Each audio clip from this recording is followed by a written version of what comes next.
चलेगी, वो हाथ वरती करा, साइड हाथ वरती करा। विश्वपति नहीं चलेगी, अग्रेसिव नहीं चलेगी, विश्वपति नहीं चलेगी। एलिटचा मर्डर थांबलाच पाहिजे, एलिटचा मर्डर थांबलाच पाहिजे। तर सगळ्यांनी जरा हात वर करा ना, हात वर करा सगळ्यांनी। एलिटचा मर्डर थांबलाच पाहिजे, थोड़ा मागे थांबलाच पाहिजे।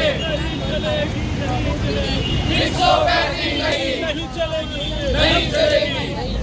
Say no to CCMP in MMC. Say no to CCMP in MMC. Say no to CCMP in MMC. Say no to CCMP in MMC.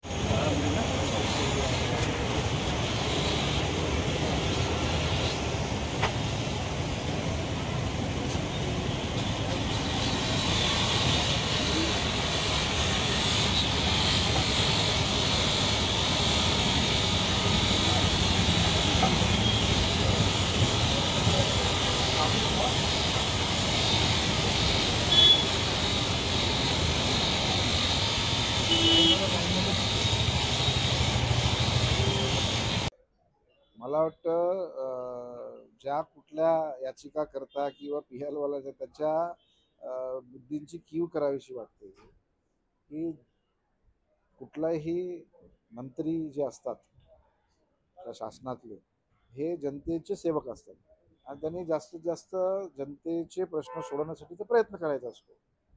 माननीय गणेश नाईक साहेबांचा जनता दरबार हा पूर्ण महाराष्ट्राला माहिती आहे आणि पूर्ण देशाला माहिती आहे।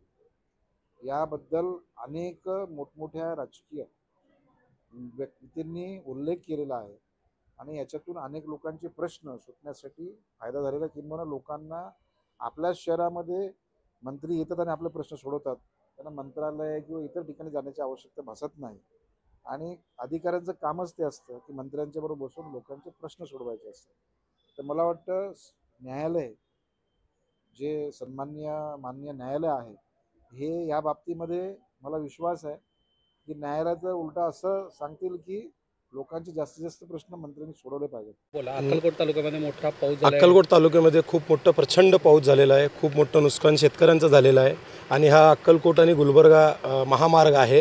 तर इथनं खूप भक्त लोक येतात जातात मंदिर दर्शनाला आणि इथं पाणी साठल्यामुळं फुलाची उंची वाढवण्यात हे प्रशासनाला विनंती आहे। आणि ह्याच्यानंतर एक फूल आहे बोरी उमरगेचं, तो पण फुल पाण्यात आहे। सकाळी 8 वाजेपासून इथं आम्ही थांबून आहेत, तरी खूप त्रास होत आहे आम्हाला।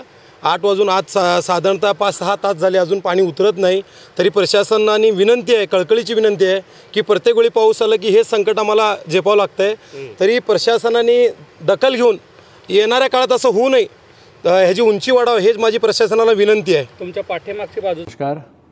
MMRDAने मुंबई मोनोरेल सर्व्हिस याला शनिवारपासून तूर्त स्थगित करायचा निर्णय घेतलेला आहे आणि हा निर्णय जो आहे या मोनोरेलचे वारंवार जे टेक्निकल प्रॉब्लेम्स किंवा इतर कारणामुळे मोनोरेलचे बंद पडणे, काही असे प्रकार घडणे ज्याच्यातनं सेफ्टी सिक्युरिटीचे प्रश्न समोर येणे, याच्यामुळे हा निर्णय घेण्यात आलेला आहे। मोनोरेल